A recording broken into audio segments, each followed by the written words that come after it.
Oi, então, eu queria compartilhar uma coisa com você. Não é só sobre como eu contraí HIV, nem só sobre o ciclo em que eu entrei com a metanfetamina aqui em São Paulo. É sobre a minha história, sabe? A história de alguém real. Alguém que tá vivo e que decidiu falar sobre tudo isso. Não para ser exemplo, nem sempre é para ser seguido, mas para ser ouvido talvez. As coisas que eu vivi são muito humanas e eu não quero culpar o abandono ou a falta de cuidado, ou até mesmo a falta de informação que, sendo bem sincero, um homem gay muitas vezes recebe enquanto cresce. Não, eu vou falar sobre escolhas, porque foram as minhas escolhas. E olha, essa não é a história de uma vítima. Eu nunca me senti confortável com o meu corpo. Quando você é jovem, principalmente vindo do interior, parece que tudo que importa é como você se apresenta, sabe? E bom, eu era um garoto acima do peso, tímido, não conseguia criar muitos vínculos.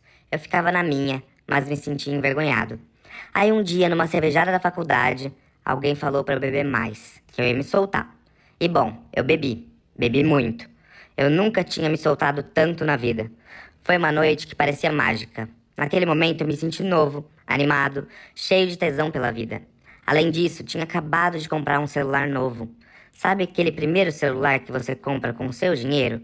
Com o meu salário do shopping? Foi aí que eu descobri uns aplicativos. Aqueles que até então eu achava que só existiam em histórias, sabe?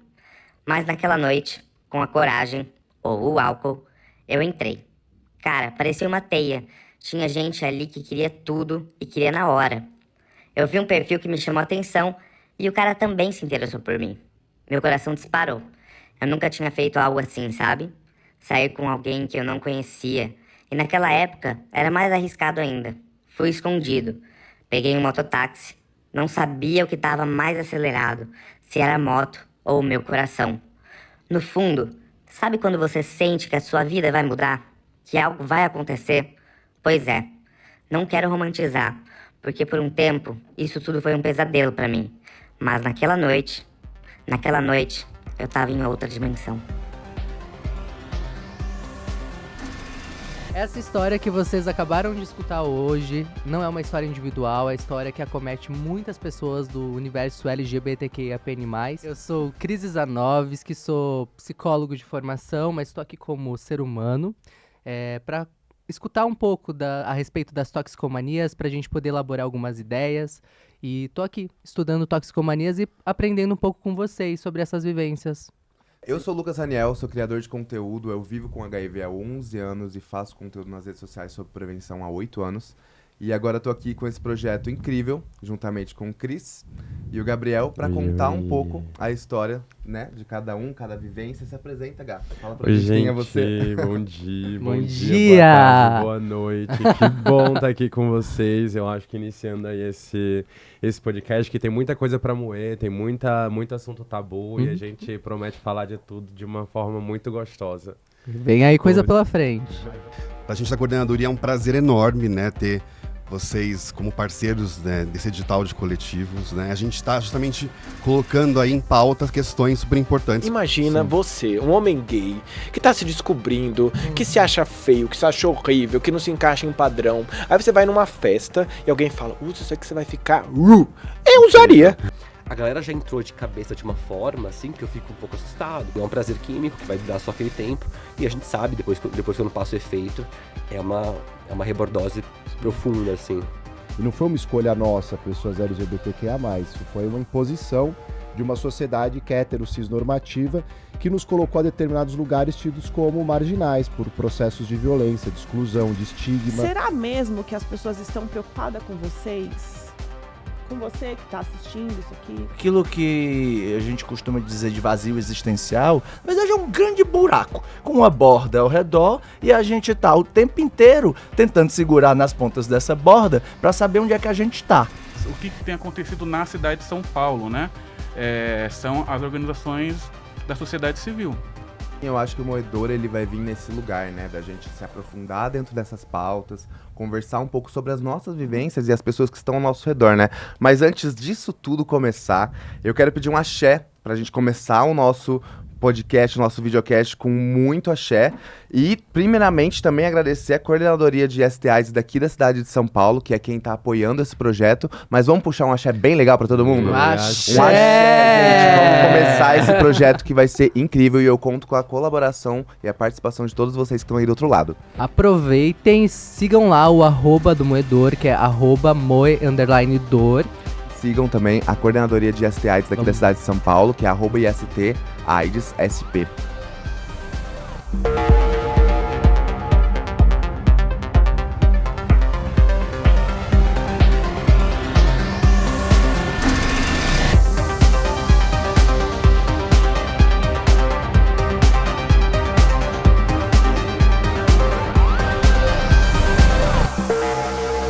E a gente tá aqui pra falar um pouco disso, né? De sexo, de prazer, de vício. Que olha esse relato que a gente trouxe no início, o quão potente, o quanto que ele é comum, assim, pra gente, né? Pra nossa comunidade.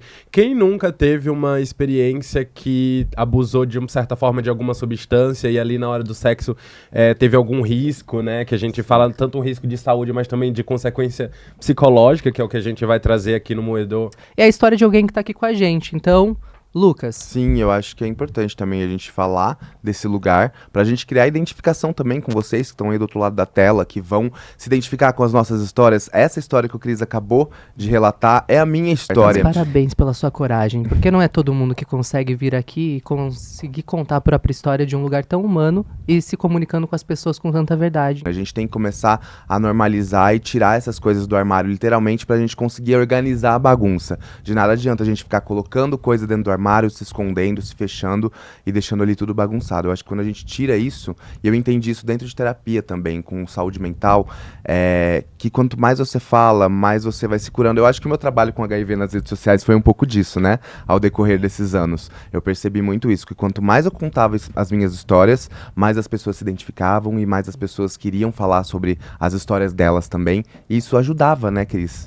A gente quer saber, a gente tá curioso pra saber aqui como tudo isso começou, Lucas. Como foi essa experiência, como é pra você falar desse lugar agora e a gente poder se conectar com você escutando a sua história. Sim, eu acho que a minha experiência começa, né, nessa faculdade, nessas festas, onde eu comecei a descobrir também a minha sexualidade por conta do uso do aplicativo. E aí eu acho que eu venho desse lugar de entender que é a partir do álcool, é a partir do loló, do lança-perfume, da bala, que eu tive contato naquela época, que eu comecei a me desinibir mais por conta do meu corpo mesmo e conseguir me relacionar, ter mais prazer. E isso foi se desdobrando ao longo do tempo e começou a virar uma prática, começou a virar algo rotineiro. Até quando eu me mudei para São Paulo. E em São Paulo, por ser uma capital, uma cidade gigante, com muitas possibilidades e muitas opções de corpos e de substâncias, foi aqui onde eu conheci a metanfetamina, o GHB, a ketamina. E aí eu adentrei nesse universo que é um pouco mais denso. Eu acho que é importante pontuar isso, que existem diversas substâncias químicas, né, aí disponíveis, e cada um utiliza de uma maneira, em uma situação. Tem gente que gosta de utilizar em festa, tem gente que só gosta de utilizar em festinha dentro de casa, fazendo uma suruba, alguma coisa do tipo. Mas eu fui pra esse lugar do sexual. Tanto que quando eu comento, né, sobre o uso de drogas hoje em dia, ela tá muito vinculada ao sexo pra mim. A partir do momento que eu uso qualquer substância, com exceção da maconha, que a maconha eu vejo mais como um lugar de relaxamento, de merecimento, sabe? Trabalhei o dia inteiro, eu vou fumar meu beck. Mas quando eu vou pra esse lugar da droga pra entretenimento, ela acaba me empurrando pro sexual. Tipo, tomei alguma coisa em uma balada, e isso me empurra diretamente pro sexo. E aí aqui eu já fico naquela fissura, né? Naquela coisa do ritual, de querer abrir o aplicativo, procurar alguém pra transar, e aí você vai indo além disso e vai se moendo aos poucos, né? Achei tão interessante que você trouxe a palavra ritual agora, porque nós estávamos pensando a respeito dos rituais um pouco aqui fora, né? Falando a respeito da representação desse ritual de Baco, quando eles faziam os bacanais com muito vinho, festas regadas a orgias. Então a gente vê que sexo e drogas não estão desassociados, são mais antigos do que a gente possa imaginar. Só que hoje os desdobramentos são diferentes, né, Gabriel? Sim, eu acho que hoje a gente tem uma série de questões aí, mas principalmente quando a gente fala, o que eu achei interessante assim também, pontuo com o Cris, que legal essa saída do armário nesse sentido, né, de poder contar mesmo a sua história, porque assim, é muito difícil pra gente poder falar assim, eu fumo um beck, porque ainda é um tabu, mesmo a gente sabendo que isso acontece, é muito difícil você assumir isso, mas a gente precisa falar. E eu acho que, falando até com relação a populações vulneráveis, né, LGBTs, principalmente homens gays, que a gente já tem essa questão de lidar com a sexualidade, a questão de corpo, também de lidar com o próprio corpo, com a autoestima. E essas substâncias, elas acabam medicando a gente, né? A gente se automedica para entrar nesse lugar mais seguro, mais confortável, talvez até de uma alta autoestima, para você querer se sentir validado. Então, misturar sexo, droga em comunidades vulneráveis é realmente uma situação que a gente precisa falar sobre. Sim, eu acho que voltando aí também para esse ponto da história, né? Eu acho que trazendo um pouco de história, esses bacanais, o termo bacanal, né? A festa bacanal vem do deus Baco, né? E aí a gente entende que desde aquela época existia um vinho, música e pessoas transando no mesmo ambiente. Então já é uma prática milenar. Entendeu? É uma coisa que acontece, só que hoje em dia a gente tem que se preocupar um pouco mais, porque as substâncias são diferentes, são outros tipos de uso, são populações mais vulneráveis, as preocupações são diferentes, as demandas são diferentes. Então eu acho que é importante a gente pontuar isso, porque é uma pauta que está se tornando urgente, né? A gente vê muitas coisas acontecendo, principalmente nos grandes centros, São Paulo, Rio de Janeiro, uma população vulnerável, a população gay, que desaparece, fica 3, 4 dias sem dar notícia, ou então a gente tem uma notícia muito mais triste, que é quando essa pessoa chega a falecer, entendeu? Ou comete um suicídio. Eu acho que é uma pauta urgente que a gente está tendo que debater, a gente está tendo que moer isso aqui, para um futuro a gente poder falar de políticas públicas, né, para essa população. E é impressionante o quanto é subnotificado aqui em São Paulo, né, as mortes dessas pessoas e como são tratados. A gente ainda continua sendo tratado, infelizmente, como se a gente fosse marginalizado. Como estamos marginalizados quando não se tem investimento em saúde pública para essas minorias, a gente continua ocupando um espaço de marginalização na margem da sociedade, e eu acho que é isso que a gente está colocando aqui com verdade e abrindo o nosso coração e dizendo, olha, nós não estamos distantes de vocês, nós somos semelhantes.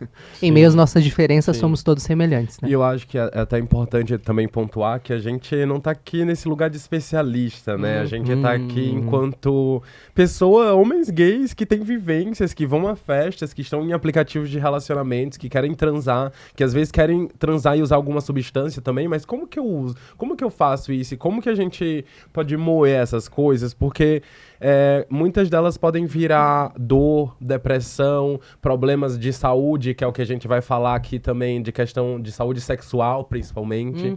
Porque você fica vulnerável quando você usa uma droga nesse sentido e tá ali, né, diante do sexo. Como foi pra você, Lucas, até a questão desse relato, assim? Sim, eu acho que é importante até pontuar isso, porque a gente não tá aqui para incentivar ninguém a usar substância ou fazer qualquer tipo de coisa. Eu acho que o intuito é informar através das vivências, que vão ser as minhas, que vão ser de outras pessoas, e que a gente vai levar isso adiante também para construir essa relação mais próxima de vocês, para a gente pensar em uma perspectiva um pouco maior da redução de danos e também falar de prevenção para as ISTs. Por isso que a gente está aqui com o apoio da coordenadoria, por isso que a gente está falando de PrEP, por isso que a gente vai falar de preservativo em outros episódios, a gente vai falar de testagem. E para mim, vivenciar isso foi muito pontual, porque principalmente a metanfetamina, que é uma droga muito densa, uma droga... Eu dei recentemente uma entrevista que foi perguntado qual foi a melhor substância que eu já usei. E eu cito a metanfetamina, mas eu não cito ela nesse lugar do tipo, ela é incrível, vai lá e usa. Tudo que é bom, nada... Nem sempre tudo que é bom faz bem, né? É exatamente isso. Porque sim, é uma substância que te causa uma euforia, que te causa uma desinibição, que te causa um prazer sexual muito intenso, entende? Só que isso, em determinada perspectiva, atrapalha. Porque atrapalha trabalho, atrapalhou o meu trabalho, atrapalhou as minhas relações com amigos, minhas relações com os profissionais da saúde. Eu fui me afastando. A gente começa a ver que quando essas pessoas começam a adentrar nesse universo das drogas e da vida sexual mais ativa, principalmente com a metanfetamina e com o GHB, as pessoas vão sumindo. Você olha às vezes no Instagram da pessoa e fala, nossa, a última foto que ele postou faz 1 ano. Tudo bem, ninguém é obrigado a viver em rede social, mas a gente começa a ter umas percepções.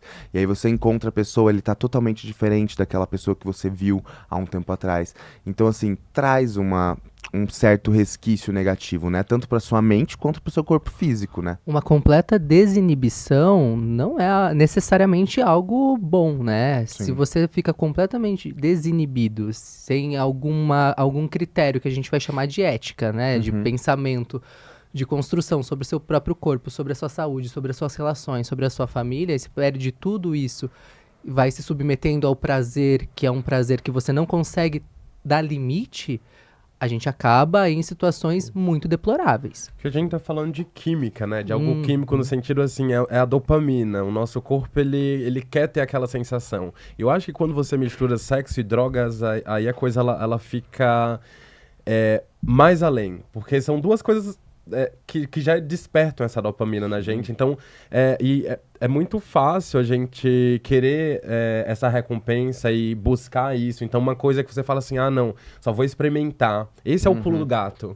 Nessa experimentação, isso pode te custar muita coisa que eu acho que a gente precisa pontuar isso antes e saber assim, cara, será que realmente eu vou? Será que é uma droga que vai me fazer bem essa situação, não vai me trazer consequências muito graves, né? Comigo foi assim, eu acho que vem desse lugar, né? Em novembro de 2019, eu conheci a metanfetamina fumando. Tipo, nossa, fuma aí, você vai ver, é o cristal. Foi me apresentado como cristal, ainda não tinha o nome de Tina ou qualquer outro nome que a gente costuma falar. Já vem como cristal porque é glamuroso, né? Entendeu? E aí, fuma aí esse cristal que vai te dar um tesão, vai puxando, me apresentaram num bong. E aí eu fui puxando, na hora que eu soltei a fumaça, veio um arrepio no meu corpo inteiro, eu falei, gente, que é isso? E aí, aquela maratona de 3 dias, sexualmente ativo, transando e sem dormir, sem comer. E aí eu falei, nossa, isso é bom, porque eu me senti totalmente desinibido do meu corpo, do HIV, pelo fato de ser uma pessoa já conhecida e ter pessoas, às vezes, naquele ambiente que me conheciam também, e isso dá uma travada, às vezes, sabe? Nas relações e nessa construção. E aí, durante esse uso de substância, vem muito a questão do afeto, né?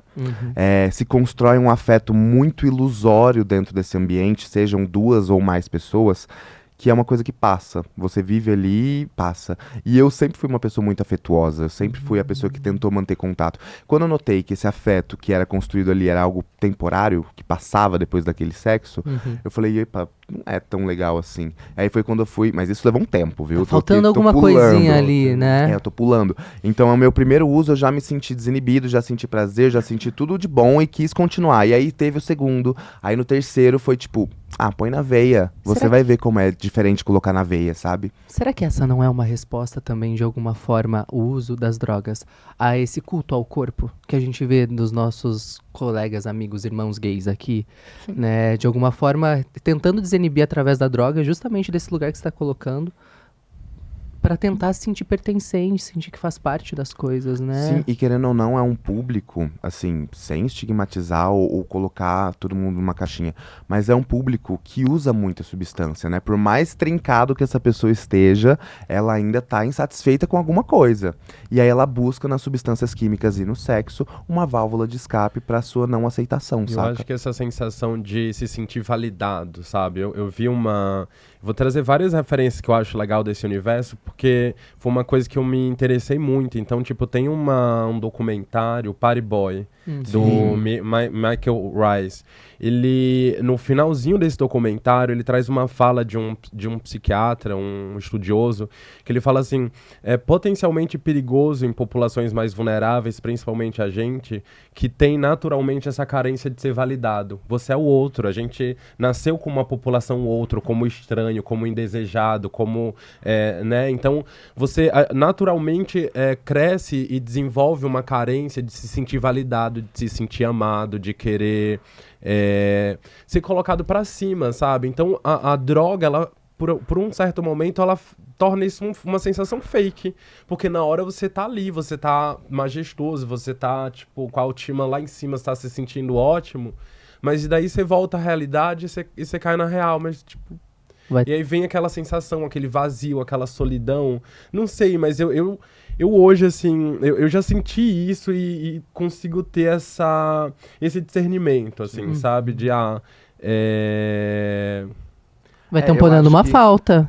Exato. E a gente vê isso muito na cultura pop, né? Por exemplo, aquele filme Lobo de Wall Street, que mostra toda a experiência dele com cocaína, sexo, luxúria.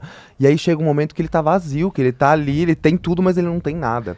Saca? Hacking for a Dream também, que é um filme com o Jared Leto, traz essa visão sobre a compulsão e repetição dentro das toxicomanias, que é como a gente pensa dentro da psicanálise, da psicologia, como essa pulsão de destruição que se apresenta através de um objeto e escolhe um objeto, no caso a droga, para fazer o papel que antes o nosso superego iria fazer, né? Então a gente se perde um pouco.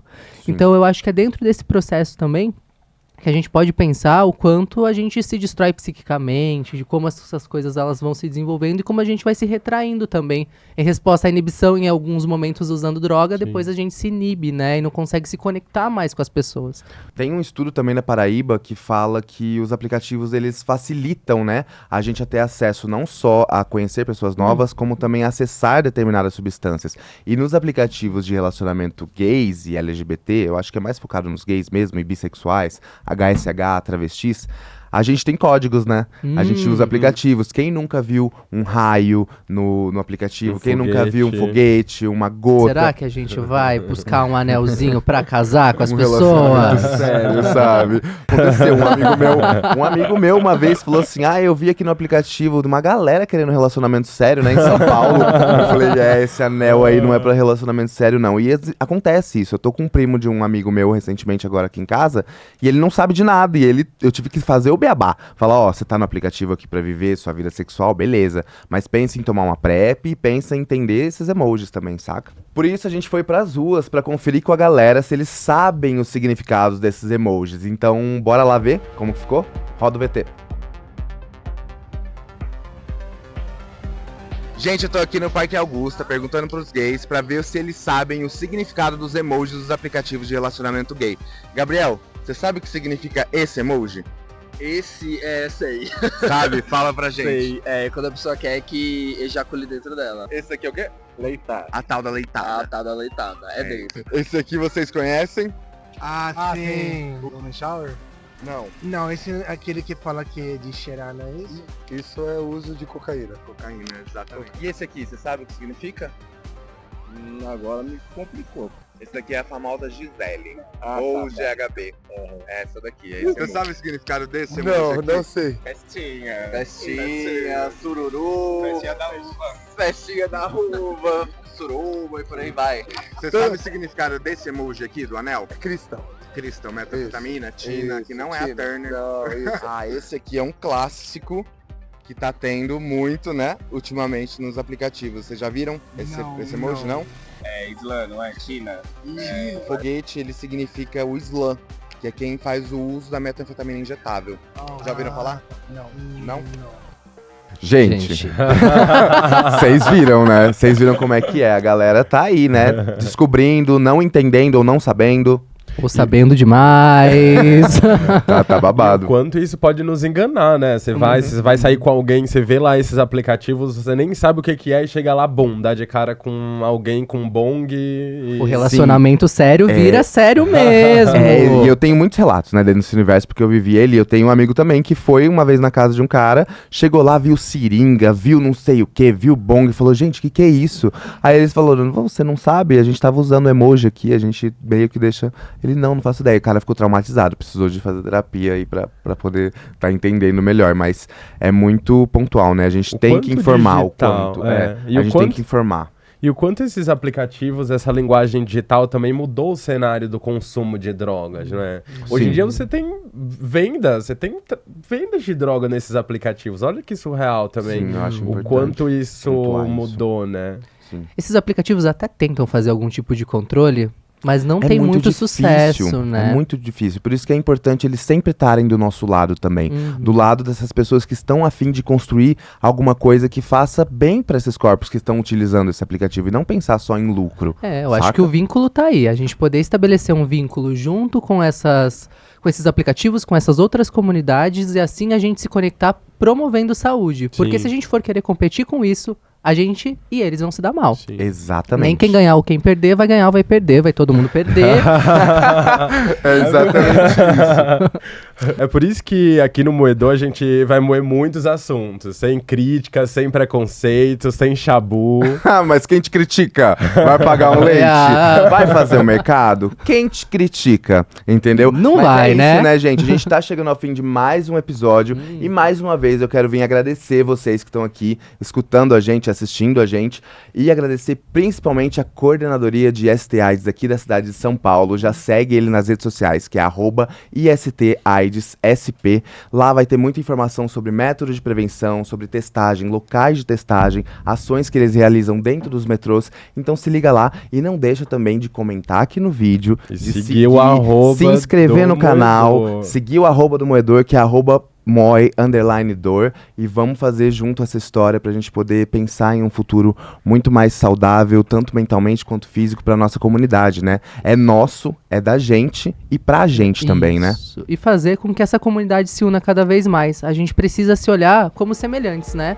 E ao invés de dividir, a gente se conecta, a gente se ajuda, a gente se apoia e vamos se apoiar. Então é isso, galera. Até semana que vem. Beijo.